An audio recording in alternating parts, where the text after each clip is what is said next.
Hello, everyone. Welcome to Real Talk with Tansu. First of all, I appreciate everyone who texted me and said, we can't hear you. The show's not working. It's because we didn't start. But I am so glad you guys were concerned. It means a lot. I am so excited for this episode of Real Talk with Tansu. So excited that I took a full 5 minutes to prep before getting into this show. And I've also invited a very special guest because our topic for today is racism. So I asked today, the one person I know who I'm constantly liking her statuses on Facebook, commenting Yas Queen, like constantly siding with because she seems to get it. And would you like to introduce yourself? My name's Mani Woodley. Hi, everybody. And she is only a sophomore at Chapman, which is crazy because she's way more mature than me and probably all of us and all of you listening. I can say that because my mom never listens. Okay. But this topic is so important, and I'm really glad we're talking about it, especially with you, because you're someone who, it's like you came to Chapman and you got it from the get-go. Or is this something that you've always been aware of since high school, since growing up? Like, tell everyone a bit about where you're from. So I'm from New York. I went to a school not that different from Chapman. I went to an all-girls school in New York City. There were about 43 girls in my graduating class. About 6 or 7 of us was black, which is still like a better fraction than what we deal with at Chapman. But I wasn't aware of a lot of the issues that we dealt with, that people of color dealt with until I got to Chapman, not because it was Chapman's fault, just because a lot of things were happening in the outside world. And it was one of the first times that I was like, I don't fit in here. This was even as a freshman?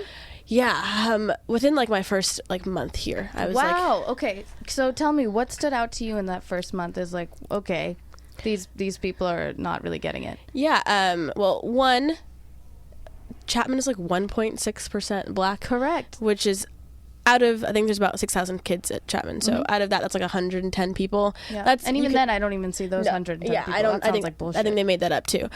So it's pretty clear just like looking around that people don't look like you. And so that was eye-opening. And then I was in a room with two people who, you know, didn't understand my perspective on certain things, and I was talking to them about something and I could just like see like the... Wait, do you mean as in your roommates? Yeah, my roommates for my first semester. I was talking to them something about like race issues, and I could just like see that like their eyes like glaze over. Oh my god, like, I have friends like this. Really? But I mean, we're not really friends anymore. No, yeah, friends. Yeah, friends like that. I knew people like this, and they're just like, well, I don't really get it. And it's different if they were white and they said, I don't understand, right, because I've never had to experience that. That's them being honest, and that I understand. But when they're just like, well, I don't really see it that way, I'm like, you don't know. Exactly. Shut up. And they never said something like that to me, but I could tell that like either that was the direction I was going to go in, or just that like we were just not, it was just not something they're interested in. And I could just, I took an African-American class my first semester. I got my best friend the second day of class. I was like, awesome. a black girl, I'm going to sit next to her. And like, we've been wonderful best friends I ever use since. the same logic, actually. Like, who is a person of color here? It's so important. Yep. You got to find that person, and then somehow you're best friends. So there were a lot of things going on in the world, and I was going through a lot of things in my life at the time. And race relations are such like a very nuanced topic that is but just like something that is so integral to everyone's existence, and I don't think people realize that. No, because it's much easier for them to ignore it if they're not directly affected by Definitely. And so I was spending like a lot of time on Tumblr. I was like, my first semester I didn't want to be at Chapman, so I was like always on Tumblr, and I was always seeing like these like really interesting posts, and people would say things I'd be like, I don't know what that is, but like I want to learn more about it. So like the more that I was on Tumblr, the more that I was reading and like researching, and I was like, this stuff is like, this is real, like this is that sounds exactly what I go through, and so it just became more and more interesting, and I've just never stopped talking about it since. Yeah, I've just and been I mad love it ever since. No, and that's the best part, and I love that you phrase it that way, because a lot of people they're like, well, I just want to have a nice discussion about this. Fine, fair. I get that we need to discuss race relations, but the base of all this, like the reason I'm talking about all of this, is because I'm upset. Definitely. It's because I'm mad. It's coming from a place of anger. Totally. And I think that's a good thing. That's the only way things are going to change. And that's not synonymous with being violent in terms of I mean, the Trump rally. Look at that. Violence is not the answer, and that's not what I'm condoning. Crazy. But this is all coming from a place of anger. It angers me when I'm in a situation where people think it's okay to use the N-word and use it frequently. And it angers me that people like want to defend themselves when they say derogatory things. Totally. Instead of just accepting like, oh, that's inappropriate. Yeah. But having said that, what is Well, first of all, tell me what you did this weekend. So I went to a wedding this weekend. My cousin got married. She's Muslim, so I went to technically South Carolina, but her wedding was in North Carolina. So I was in The Carolinas. I was in the Carolinas, which was pretty rough for a weekend for her wedding, and it was. I know all about the South. I mean, I don't. I was just in New Orleans, but that was enough for me to shit. But even on New the Orleans South. is like better than. I wouldn't know, and now I'm scared to hear it. But tell me. So she lives. I think the town that she lives in is called Cow's Pen, and I think that's pretty indicative of a lot. But it's in South Carolina, literally the middle of nowhere. So they're like an hour outside of Charlotte, which is in North Carolina. So at the top of the state. Nowhere, like nowhereville, and it was just awful. Like What did you see? What was the first thing when you landed? What are some of the things that you noticed? I mean, the airport was fine. Like I was like, I'm just trying to get out of here. But then, so we were in North Carolina. And as we started driving out, it just got like more and more like barren and like creepy and just like nothing was there. And so we didn't get to her house until the next day.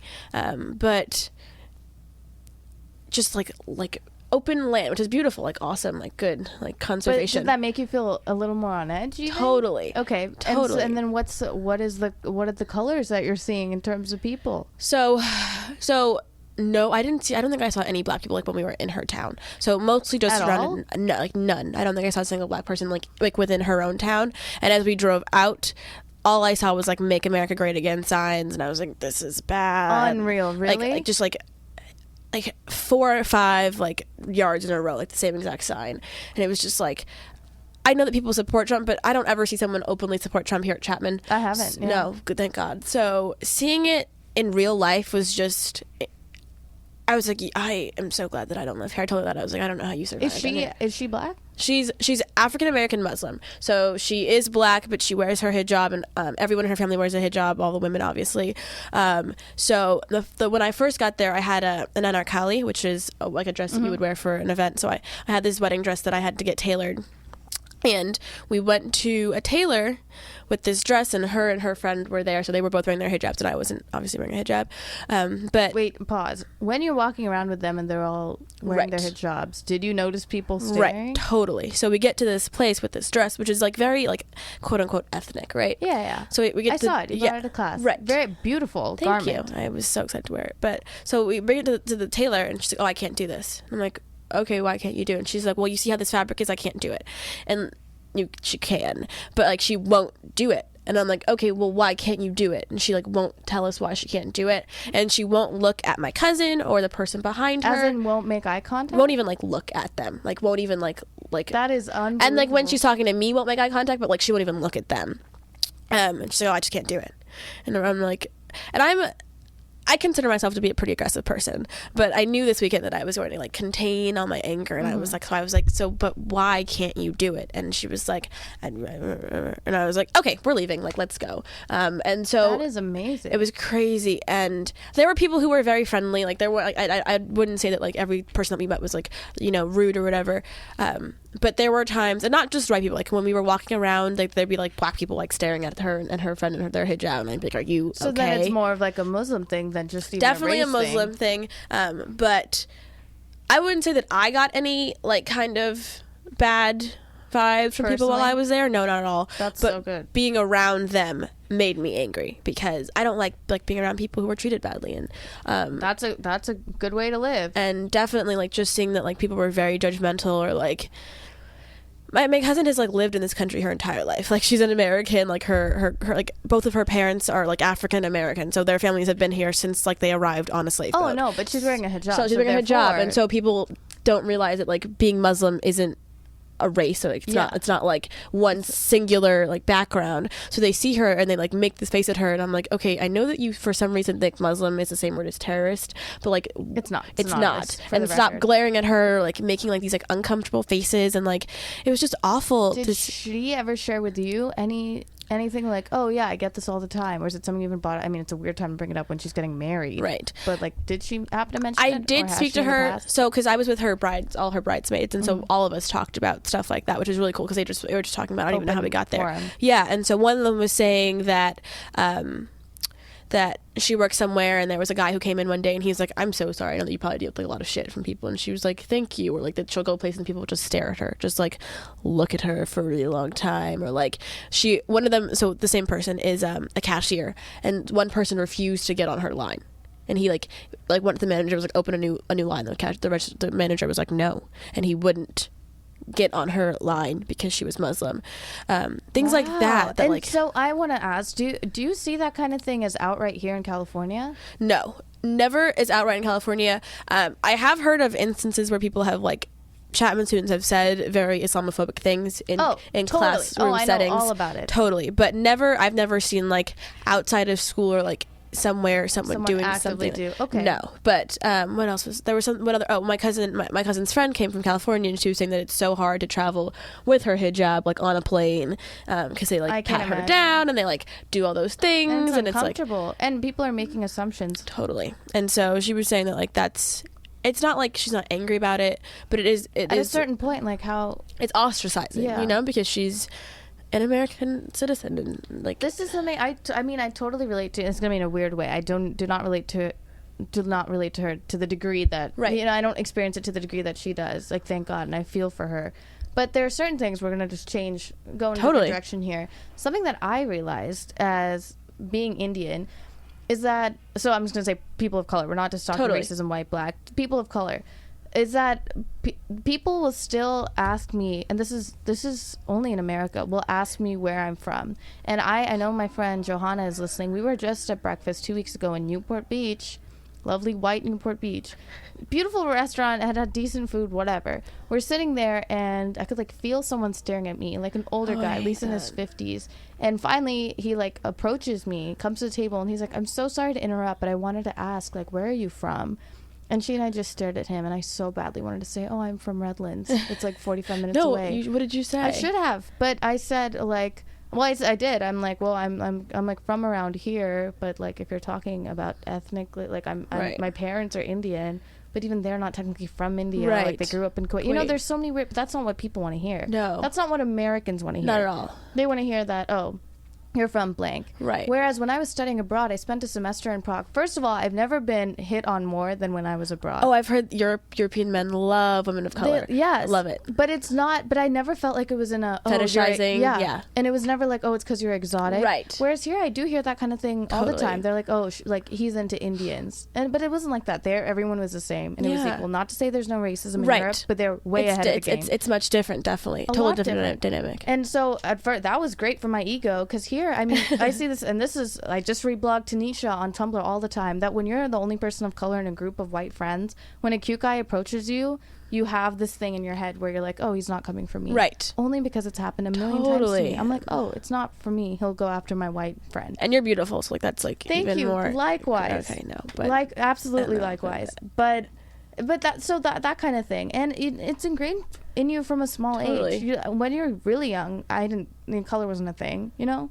Everyone was the same when I was in like kindergarten, right? And then after that is you begin to realize these small things. So I remember being like 7 or 8 and like being at a sleepover with all my friends and us sitting around and being like, I wish I was white. Like I wish that I was white. You had that actual thought? Definitely. Why did that cross your head? Because I think, I don't know if I'll have to show it to you one day, but it's this video of like this little girl, and they're like this little black girl. They're like, okay, which one is beautiful? And it's like they're holding dolls. It's like it's like drawings of like little white girls, like a white girl, and then it goes like down like the color scale to like a darker skinned girl. So like, who's beautiful? And she points at the white girl, and they're like, who's ugly? And she points at the darkest girl. Oh my god. And then they say, who's a good girl? And point at the white girl, and then who's a bad girl? And she points at the darker girl. And by the age of 7 or 8, I knew that people don't perceive black girls as beautiful. And that's really depressing to have to think about. But I remember telling my mom and her being so upset with me that I knew that... Well, what did you tell your mom? Well, someone went downstairs and was like, they said that they want to be white girls. And our moms were like, what? Why would you say that? Yeah. But at 7 or 8 that you don't fit into standards of beauty. You know what I mean? That I am not what is considered beautiful. And that's... 8-year-olds shouldn't be worrying about beautiful in general. Of course That's not something that should be on their minds. But when you look at... on top of that, to be worried that they're not the right kind of beautiful is even worse. And when you look at the girls who are on TV and what they look like and the ones that are considered beautiful, and you don't look like them. Not at all. There's no one who looks like us. And so I knew at 8 that I wasn't what was considered pretty. And that's pretty shitty. Like that worries me as someone who will be a mom of a little black girl one day. Like she's not going to find herself beautiful because the world doesn't tell her that she's beautiful. I think about that all the time. Totally. And that's a really important thing even at Chapman, like where there's so many men of color. So when you deal with white guys, you're like, I think that you're attractive, but why do you think that I'm attractive, or why are you around me right now? I have that insecurity all the time, and I'm in a relationship, and I swear, like, he's probably listening. Hi. But even like you can't help. It's so sad, but you can't help but think that way. It's like, oh, is this another he's into Indians thing? Right. Is this another he likes black girls thing? A fetish thing, and it's like I'm not. Thing. And you don't want to feel like an object, but sometimes you do. And I've had guys that I've like been with who have said that to me afterwards. Like I've always wanted to be a black girl, and I'm like, oh my god, wow, that was awful. Why did I just make that decision? Yeah, that is awful. Stuff like that is just like really concerning, because like we're either seen as like awful and gross, or we're like exoticized, and it's like I grew up 20 minutes away from you. Like you're not. We grew up in the same neighborhood. Exactly. So it's like weird and awful. That is super weird. And it's more than that. It's offensive and demeaning, and it changes who you are as a person. Totally. When you have to, like, I don't like that I have to think that way, but because of the situations I've been in, that's how I do. You have to think. Like, I mean, realistically, like that's how you have to think about things. I'm not, and people are like, well, you should. It's like sometimes people even say like you're such a pessimist about it.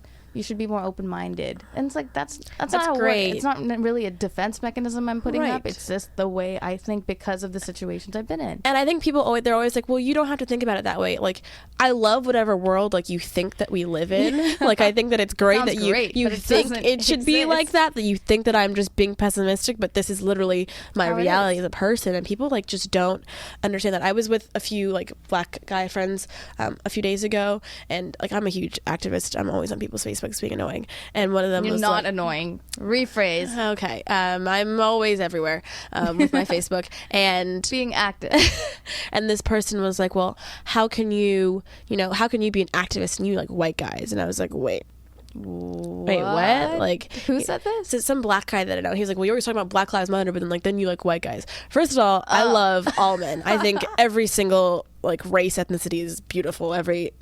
All men are beautiful. But the fact that like you think that me liking like white men or what they look like means you cannot like black men, right? Or you're suddenly against or like that I can support black men and not I can support Black Lives Matter and all those great things and not want to be with them. It's just that's crazy. The problem in itself. People think it's a thing where you pick a side. That's not what it's about. Yeah, people are always like, well, you don't like white people. I've never said that. What? Where can I have a quote for that? Like, I definitely don't. Can you cite your source? Yeah, can I have a bibliography for that one? Because like people are always saying that, like, well, you hate white people. I really don't. No. Like, I dislike racism. It kind of fucks up my day. Yeah, exactly. But like white people in general, no, not a thing. Exactly. And so it's like really funny that people are always like, well, you just don't like white people. Like, you're just always mad at white people. Or they're like, oh, well, you just want it like a white guy. Neither of those things are true. Nope. And I want to be a person around other people who I love being around, and it's just that's like not a thing that you get to do as a person of color, because everything you do is dictated by your race. And people think that like we're making that up. It's like no, literally. Of course we're not making. Do you think that I like? People are always like, well, you're always talking about race.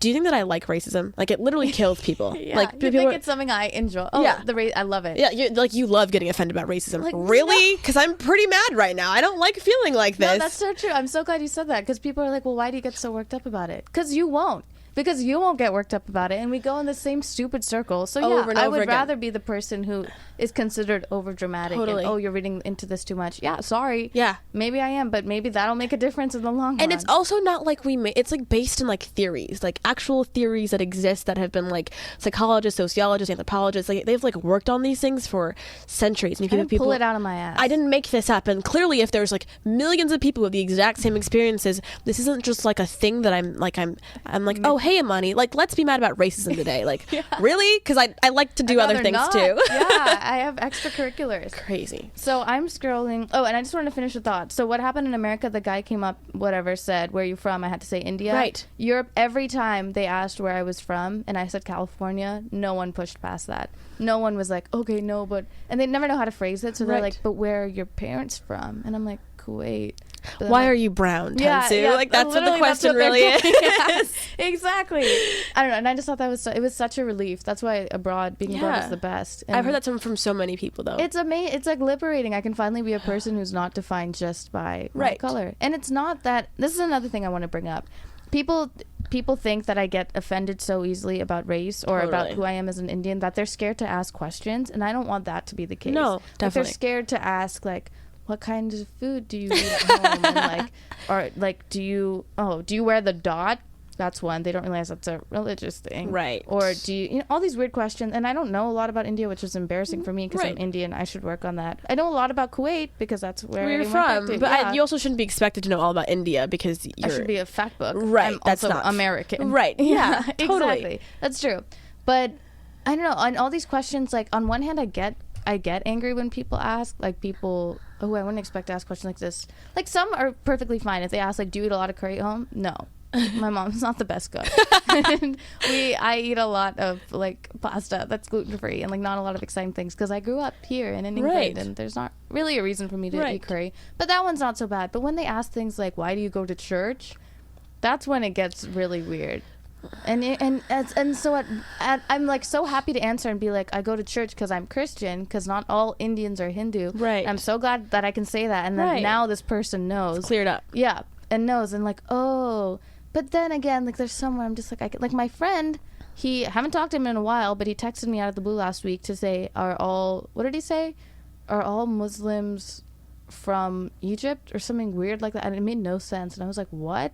I just replied, what? And, like, didn't hear from him again.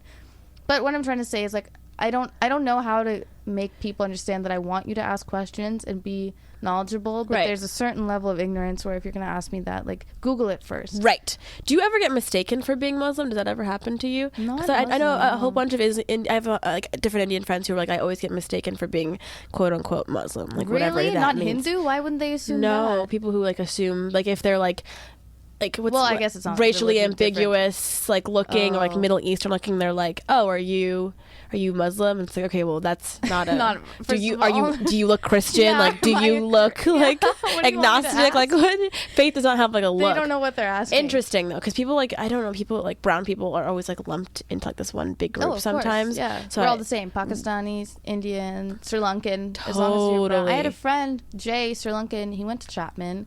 So, like, and when we'd hang out, they'd be like, oh, it must be so nice to have an Indian friend. What? He's not Indian, though. Thanks for trying. And then they'd have to be like, oh, hey, I have something I want to talk about. Totally. When I'm here. When are racial jokes funny as opposed to not funny? Because I'm beginning to understand that a lot of times it's really not funny and I'm not laughing. And I don't know if it's because over time I've just realized, like, oh, this isn't something I should laugh at. But it's like deep inside inherently, I feel like, where do you find the humor in this? I think like, or have you had any experience? Because I know a lot of friends, the way they deal with feeling like they're my friends of color, the way they deal with like feeling like, oh, I'm different, is they embrace it in the wrong way and they'll make jokes about themselves and their race, and that makes me feel worse for them. That's their way of coping. That they'll be like, oh yeah, I'm Indian, so I can do this, ha ha ha, that's so funny. And I'm like, well, no, that's not true. Why is that your way of coping with it? Yeah, I mean, that's a really good question. So for me, racial jokes, a lot of, like, that's what's important. So a lot of racial jokes are rooted in racism. So, like, most of the jokes that you hear about, like, most, like, let's say black jokes are rooted in racial stereotypes. And stereotypes are true. Like, that's, you always have to say that a stereotype is a stereotype because it's true. But stereotypes after a while can be internalized, and, you know, people start to think that every black person fits into those stereotypes. I love comedy. I think it's so funny when people are funny. But Agreed. I think, honestly, for me, and I can only ever speak for myself, I don't want to hear you make a black joke unless you're a black person. I don't want to hear you make an Asian joke unless I'm not going to make a joke about Asians, because really, like, it's insulting and it's racist. And I think that comedy is hard because I love being funny. Like, I'm always making jokes and, like, and talking you are with very people. Funny. Thank you. That's so nice of you to say. I don't find my but you can be funny, not be racist. Like, it's so easy to be funny. People don't think people that, like for some reason. They don't think that you can be extremely funny and not racist, but people do it all the... Ellen DeGeneres, hello. Has she ever made a racist joke? She can be a little bit racist sometimes, actually. Really? She has. She made a really racist Nicki Minaj joke about, like, Nicki Minaj's... I'll talk to you about it later, yeah. Wait, no, tell me. It's on air. so... Nicki Minaj has a television show that's coming out on ABC, Freeform, whatever that is. I was supposed to be casted as young Nicki Minaj, but it I'm so didn't work sorry. out. Wow. I'm not bitter. Wow. Typecasting these days. Right? So she made, like, Ellen did, like, what Nicki Minaj's show will be like, and then it's like her wearing, like, I don't know if it's Ellen or like a black actress with, like, this like big butt implants and, like, chest implants, and, like, there's, like, a little girl, and the little girl has butt things, and everyone in the family has, like, butt things. Yeah, I think it's kind of like that, but then it's like a, you know how she does Like skits sometimes? Yeah. It's like a skit of like little, like, all these black people with, like, big butts and, like, big, like, chests, even, like, the men. And I think, like, something that is, like, funny to an extent, but then it's also like, okay, like, but there are some people that look like Nicki Minaj. This is just their body. Like, Nicki Minaj's body, we can argue, isn't real, but there are some black people who have really big butts and, like, really big boobs, and, like, that's just, like, their bodies. And then so that comes to a point where you're just, like, making fun of people's bodies, like, and that's kind of fucked up, especially for women of color whose bodies are sexualized in, like, very different ways. Oh, trust me, I get it. Exactly. Oh, Tansu, do you know how to belly dance? Oh my god. Like, literally what? Oh my god. Oh, hey, Liv. And hey, Nisha. So, like, stuff like that is, like, I think it was Jerry Seinfeld was like, comedy these days on college campuses is ridiculous. Oh, yeah, he was getting mad about that, and I lost a lot of respect for him saying that. Right. He's like, people are so sensitive, and that's something I hear all the time, but I would rather be sensitive, sorry. And, like, when your jokes are about, like, rape or, like, racism, like, I don't want to hear a rape joke. I don't like. I was at a bar over the summer back home in New York City, and, like, we were really drunk, and we're in, like, a pizza place, and this guy's like, you want to hear a rape joke? And I was like 4 tequila shots in, and I was like, please don't do this right now. Bad things will happen. Please, like, I already want to throw up. Like, you're gonna make me more sick. I just want to eat this pizza and like go to bed. Don't mess with me. And he, like, makes this rape joke, and I'm like, see, you didn't have to do that. Like, I swear it is so easy to make jokes that are not racist or, like, not sexist or not homophobic. But like, for some, I feel bad for people though who think that's the only thing. Totally. Because then they don't stop, and they're like, oh, and then.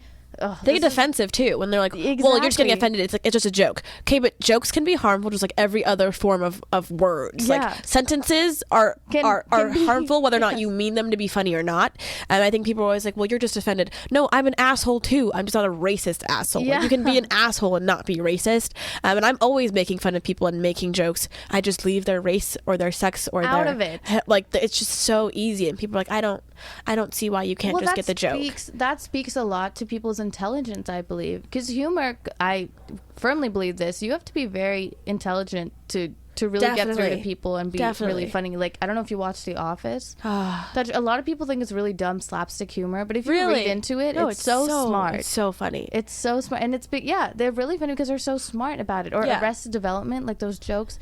No one just writes that stuff, right? Right. None of that stuff had to do with race or sex. It was like it was well crafted. It takes intelligence to make a joke that's not racist or sexist. Yeah. You have to be a smart person. So you're showing your stupidity when you make jokes like that. And then also, like, the idea of, like, satire. People are always like, I don't know, like, Charlie Hebdo. So that's, like, a very, like, hard topic people talk about. But, like satire is made to make fun of people in power. It's not made to make fun of, like, poor, struggling people. Exactly. So unless it's, like, irony. You know what I mean? Right. So True. people are always like, well, it's satire. No, that's not. No, that you're using the wrong definition of satire. No, you don't even know what satire is now. And I feel like I love, like, satire and irony. I think that those stuff is great, but, like, people are always using comedy to, like, hide behind, you know, like, ignorance. Ignorance. And it's like, no, there's I love comedy. I can watch comedy shows all day long, but like, there's a certain way to do it, and your way there's a line, and it's a very thin line. I feel like you have to, like, be conscious of, but there are so many comedians who are funny and aren't racist, and I feel like if they can do it, so can you. Exactly. I just think of all the situations where I've been in, and it's like, also, how many times do you actually call out a person as opposed to grin and bear it? Because I am the shameful person who just wants to avoid the confrontation, avoid being the one person in the group who says something, and I feel bad about it every time because I'm like, I'm the reason these things continue because I don't say anything about it. So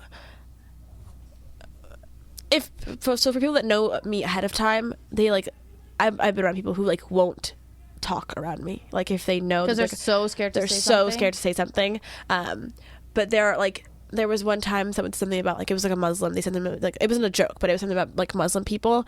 And I like turned my head and looked at them, and they're like, I didn't mean it that way. And I was like, I would just grab my water bottle, but like, do you? And so I feel like I wish more people would say some stupid shit in front of me, because I have no problem like dragging someone at this point, regardless of the situation. No, that's you are the level I'm trying to get to.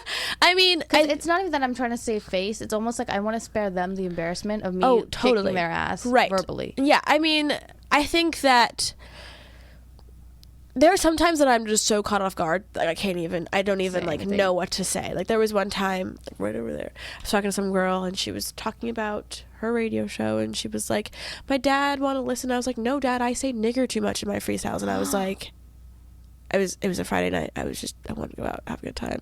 And I looked at her and I was like, what the fuck did you just say? And she was like, and like was like remembered that I was a black girl around her, and was like, I'm so sorry. I was like, yeah, don't say that shit again. And like I knew that there were so many things that I could have done to like drag her from like here to hell and back 4 times, but at a certain point it's just like there's just no way you just said that in front of me. And like, and I'm not at all. That's the thing. Not just in front of you, but at all. But the fact that you said it in front of me, and like I can't police what you say when you're not around me. But if you're gonna say some stupid shit around me, and like and it wasn't like we can have the debate about like nigga versus like nigger. She said nigger, like hard ER, and I was like, that. This is another thing I want to talk about. Rap music. Yes. Okay. At what point? Who can say the N-word? This all started from Tanisha's status. I hope you know the one, which I put on Instagram. No, is it on Instagram? I'll pull it up. Okay. Okay. But go on. Who can say the N-word? How about if you're singing along to a song and the N-word's in there and you're not black? Go on. Just give me your... I was just having this debate paradigm with my friends on like, I think Tuesday night I was writing our paper for post-colonial studies. And I couldn't write the paper because I was talking to my friends about this. And my friend was like, well, it's, I'm going to say it I'm not going to ever say it, but if it's in a rap song, like it's hard to like not say it. It's not that you just close your mouth when that word comes. Like it's so easy. Like it's, I can think of so many songs if you just didn't say it, it was so easy. And so for me, and we had a whole BSU debate on this like last, like 2 weeks ago, and it was like a very like sore topic for a lot of us. If you're not black, I don't want to hear you say it. Like I don't want to hear you say it. Like that's really hard for people to understand. It's like I don't want to hear you use that word. And people are like, well, you use it. Okay. Well, what about the other arguments that they bring up? What are some common things that you hear? Because I want to know. So one thing people say is like the whole like they don't think that you can reclaim a word, which is okay. Like a word is always going to exist. So like the N word has historically been a word that has been used to oppress people. So black people using it now is a way of us. It's about us. We're using it for us, and it's a word that's in our realm. And people are like, well, you can't reclaim a word. Like that's not possible. No. Oh, so you're gonna tell me what to do again? Right. Or like, well, if you use it, how come I'm not allowed to use it? Because in the wrong context, if the word was used, who would it insult? Would it insult me or would it insult you? And so I made the argument, the word, trigger warning, I'm going to use the F word for homosexual people, faggot. I don't use that word. I don't ever use that word. I don't care if I'm making it, like I have gay friends, that word doesn't come out of my mouth. Yeah, if my gay friends use it, that is their word. If someone were to yell it at them, it wouldn't offend, if they yelled it at me and them, it would only hurt them. And so for me, if you have a word that offends you or that dehumanizes you, that's a word that is it's your place to censor it. You know what I mean? And that people is are like, great point. That's if it were ever used negatively, oh sorry, I'm reading that too, then I feel like that's just a way to like stay away from it. And that was the argument, like, well, if you use it, like how can you expect people not to use it? Because and I feel like at a certain point I have to explain myself. No, just don't use it around me. And if you are going to use it around me, you have to understand that like that changes, especially if you tell someone don't use that word around me and they continue to use it. That's never happened to me, but none of my non-black friends use that word around me, and they never have, and I'm pretty sure they never will. But yeah, I don't want to hear it come out of your mouth. Here's the thing though, so I'm not black, but yet when people say it infuriates me. Yeah. How do you think that works? Because I've been in situations, this happened recently, like within the past month, where it was just said constantly and everyone thought it was so funny and they kept laughing, and I just felt sicker and sicker. But later that day, like I was looking up race relations, blah, blah, blah. And I was like, do I have the right to feel offended by it if I'm not black? Like, how does that work? Why do I feel so sick when those... But the same thing happens with faggot. Right. I don't. It's not. I still have that like, Right. cringe reaction. I think also, and this is something that I've talked about to people too. People of color specifically are used to not getting things. Like there are things that we don't have access to. Like there are things that everything we're used to hearing no limited. So when we hear things that we're not like, someone says don't do that, we don't do it. You know, like our parents have taught us, you don't get that, you don't get to do that. So we're used to feeling that way. You know what I mean? I feel like, I'm sure that you felt ostracized or uncomfortable, or like, what's the word that I'm thinking of? Okay, I can't think of words because it's too late. I'll tell you, I felt awkward. Yeah. I felt embarrassed for them. Totally. I felt like I felt shame, but it's not. I don't know how to explain why or how. Because again, it's not. I'm not black, but it's like I couldn't stand the idea. It just made me really angry, and I was so ashamed to be in a situation where people would think it'd be okay to just throw the word around when none of them were black. But then again, I'm not either. Was anyone else there black, or was it just like a whole bunch of... No, it was a whole bunch of white people, one other Indian who was self-deprecating. Oh, no. Yeah, and just shat on Indian people, which was great. No. And then me. I mean, especially if you're the only person of color in the room. I'm in this situation all the time. Yeah, I mean, that's also because then you're like the one person who's like hyper aware of the racial, like... Oh, yeah. You know what I mean? So even that could change your perspective on it versus you being in a room full of like black people too, or like whatever. That puts like all like the racial feelings like that's up true. on your It brings shoulders. it right up. Totally. So we have a question. Oh, well, before we get to the question from a listener, I have Tanisha's thing. Totally. I'm going to read it out full, N-word and all. Ready? Yeah. So this is Tanisha Williams. Shout out. She's from Kingston, Jamaica. She is not African American, Nope. as people like to say. She's not, because she's not American. Nope. She's Jamaican. Anyway. She goes, I have an important question. Why so many non-black people want to say nigga and call each other niggas? Would you want to be a nigga 75 years ago when you could get lynched for looking at a white woman? Would you want to be a nigga when you can't get a job just because of the color of your skin? Do you want to be a nigga now when the police shoot and kill black people without a second thought?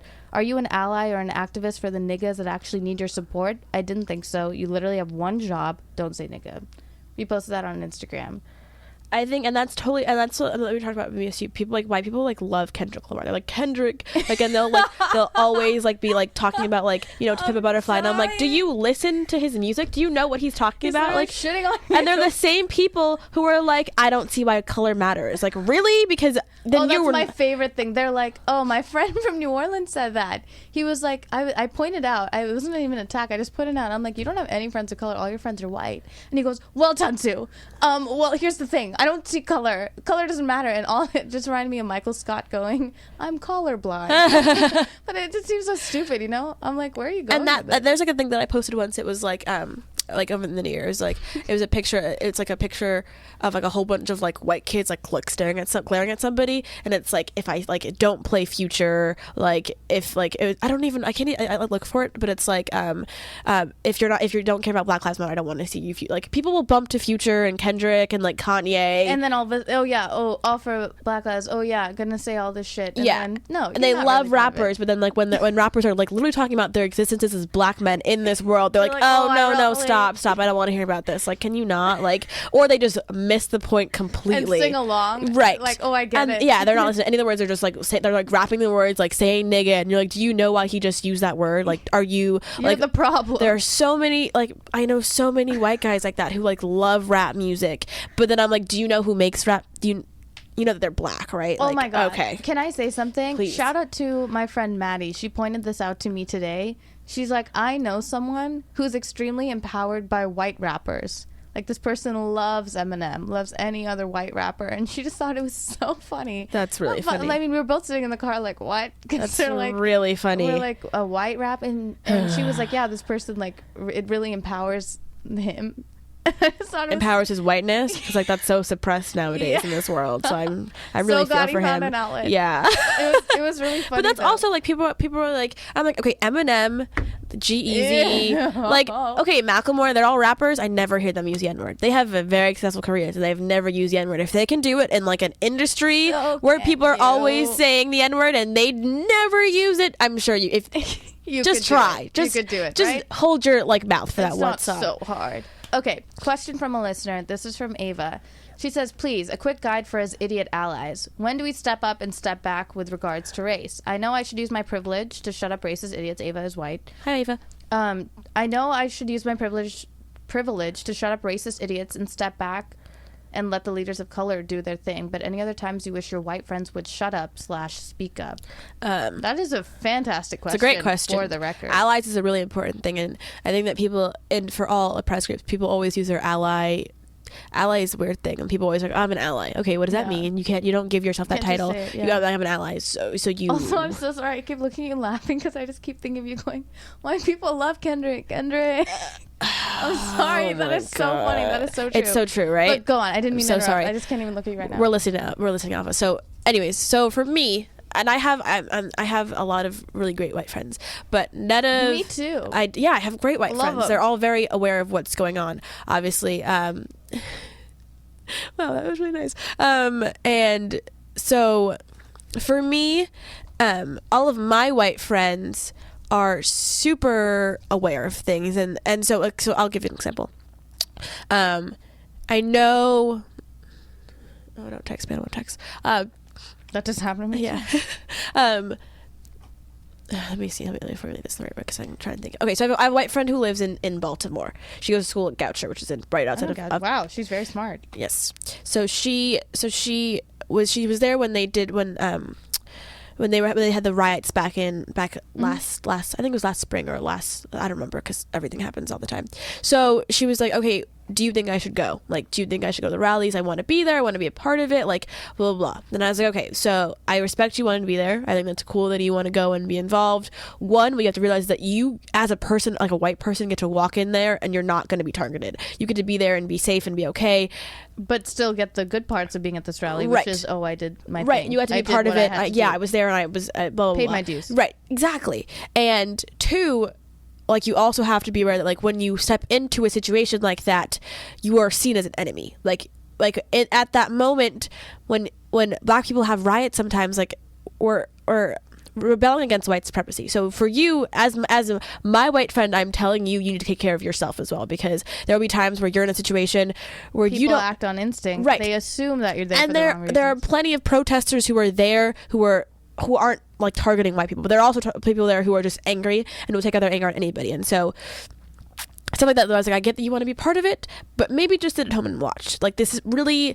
And so back to Alpha's question, when do I want my white friends to say things? Yeah, I feel like that's on a grand scale. Totally. What about the day-to-day situations if someone says something in front of you? Because I've been in this situation. Totally. And in that situation, the person didn't speak up. Oh. And I didn't know. I was like, am I mad at you for this? Or am I mad at myself because I didn't speak up myself? Right. So the thing I was talking about when the person said nigger for their radio show. Hard end just makes it that much more cringe. I only ever say it when I tell the story because I don't think I'd ever said it before like that, because I only ever say it with emphasis for that story. But so my white friend was there, and she was shocked too. But she was like, please don't do that. Like, to her, because it was her friend that we were with. She was like, don't say that. Don't do that. But like, I know that if I was ever in a situation with a white, okay, I'll say this. All my white friends are understanding of what I go through as a black person, are always like, they're quote unquote woke. So yes. That's what Tanisha told me. Yes. She's like, whatever you do, find a woke man. Oh. Or wake him up yourself. Totally. That's what she said. Very important. So important.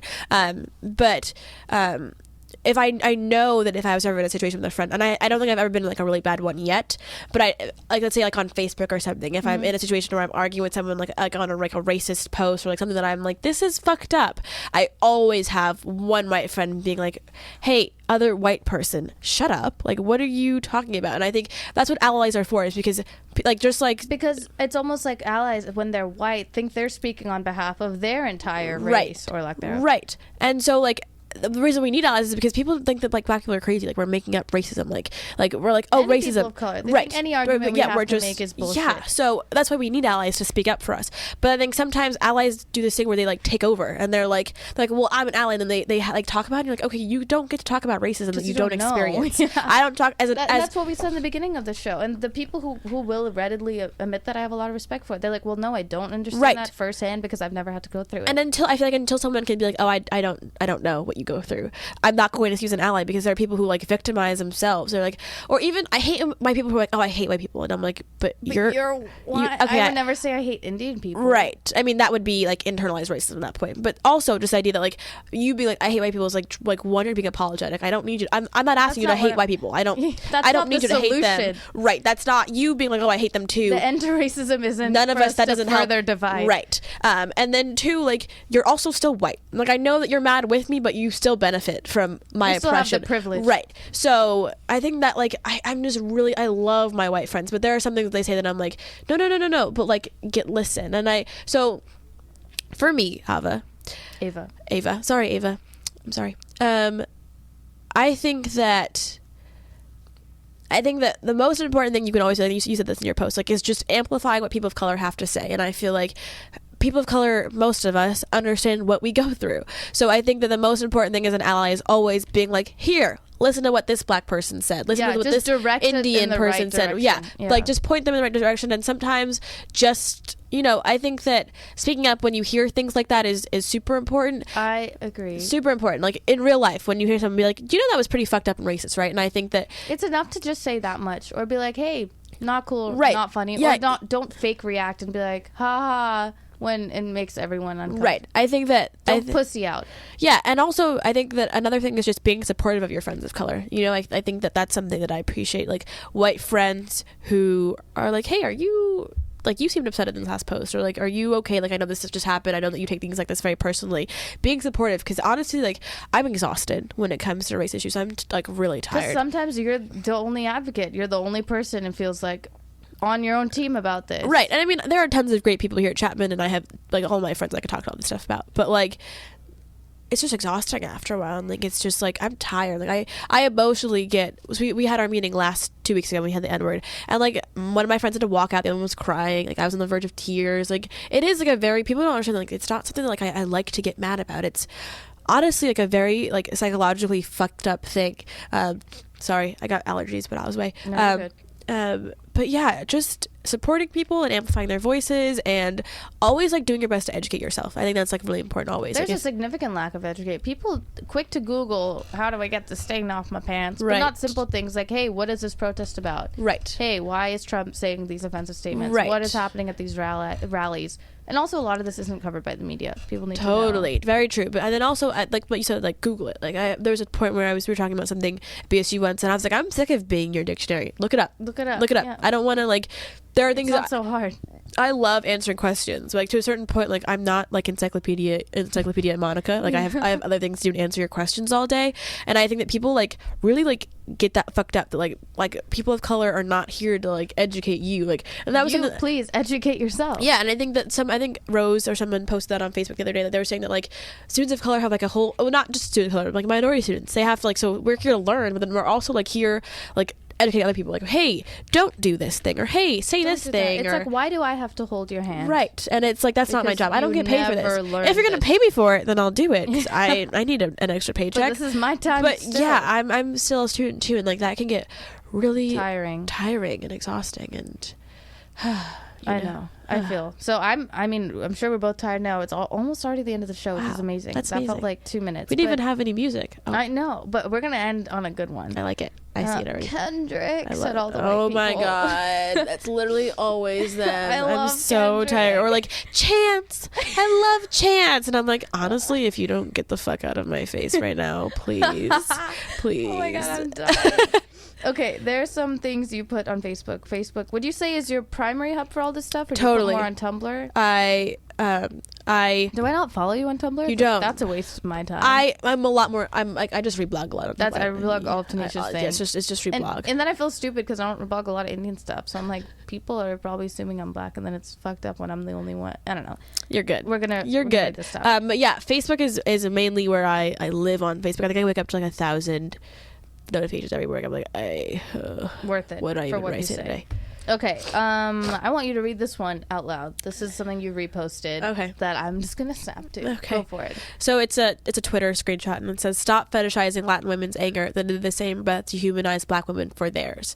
And that was so relevant because I'm from New York, where I have a lot of Latina friends, specifically Dominican friends, who are like black as well, but and it's so interesting that like black women, like Latina women are like, oh my god, it's so sexy, it's so hot, and you're like, okay, like that's gross. But then literally within the same conversation or the same thing, we'll make fun of like the angry black woman stereotype, Yeah, and like, you're like, oh, they're so mad. oh yeah, and it's like, what? First but of all, it's cute when a Latin woman does it. It's like, oh, they're so feisty. yeah, so sexy. Like that's gross. The fact that you think like her anger is sexy instead of taking it very seriously as anger. Yeah. But then also that like you think that because when you make the angry black woman stereotype, you're invalidating the anger. It's just like, oh, you're just angry. Yeah. And anger is not like a It doesn't come from anything. It's a multi-layered emotion. It's anger is mixed with sadness. It's mixed with a whole bunch of different layers. So people are like, oh, you're just angry. Like, okay, yeah, it's not for fucking the fun. angry. I don't wake up angry Right. for no reason. I mean, sometimes I do, but that's Sometimes I do racism. too. The answer is always racism Yep. or misogyny. And so I think that like I've started to just like absorb that. Like I'm angry and I'm black and I'm a woman. Like if that's what you want to call me, that's fine. But also like, but that's not the one definition of who you are. and either. acknowledge the fact that my anger is based in something. That I'm angry for a reason, and that I don't walk around angry with a chip on my shoulder all day, like waiting to tell you off because I waiting for someone to say something. people racist. always think that I'm like waiting for them. I'm not like unless like I've been in a situation where I'm like, oh, you're a racist motherfucker. I'm gonna wait for you to say some stupid shit again to me that you said 3 times before. Unless we're in that situation, shut up. Like I'm not thinking about you that deeply. Like I don't care about your existence that much, which is rough. But yeah, that one's really important. That was a really good one that I found. I was like, oh yes. Another thing I want to say, you posted, you know how they have those like little squares of like whatever. It says 50 shades of nude. It's all these shades of nude. And you say nude for whom? So correct. I remember being in so many makeup stores. They don't have my foundation. They don't have my concealer. This was even in Europe. So sorry, in the heart of Paris, which you think totally they would have. Right. Nope. They were like, oh, we don't have your color here. That's how she said it. We don't order that color here. So yeah, they don't order it at all. They don't even like feel like they need it. No, it's not like we don't have it right now. It's like we just don't order it. I'm like, that's so nice. Great. I'm literally. I don't exist in this store. Like I don't. Yeah. That's what it means. And like in your paradigms, I'm not real. I'm not a person. Yeah. So that's nice. Let's see. You have some really good stuff on Tumblr. Oh, thanks. Oh, this one I'm not laughing because it's funny. I'm laughing because it's ridiculous. A boy 16 carrying a broomstick is shot by the police in Salt Lake City. That one, the first time I heard about that was when you posted about it. I had no idea. And that's I haven't seen that on television since. Like I haven't seen that on cable since. But also like people are always defending things like that. Like why didn't he put down the broomstick? He's holding a broomstick. Like and like that's so evident. Like that we live that every other country, like no other country goes through this. Like where their police like are just shooting people just because like, oh, I was scared, I shot him.